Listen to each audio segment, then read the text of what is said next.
আমি আপনাদের সঙ্গে এই ভিডিওতে শেয়ার করব ক্যান্টিন নিয়ে লিবার লতে কি মেনশন করা আছে। লিবার ল এর ধারা 92 এর 1-এ মেনশন করা আছে যে সকল প্রতিষ্ঠানে 100 জনের অধিক শ্রমিক কাজ করে থাকেন বা নিযুক্ত থাকেন সেই প্রতিষ্ঠানে তাহার ব্যবহারের জন্য যথেষ্ট সংখ্যক একটি ক্যান্টিন থাকিবে।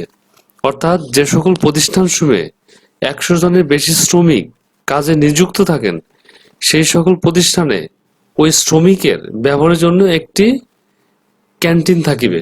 92 এর 2-এর ক-তে মেনশন করা আছে, দেখুন, কোন ক্যান্টিনের নির্মাণ, স্থান, সংস্থান, আসবাবপত্র এবং অন্যান্য সরঞ্জামের মান নির্ধারণ করিবে।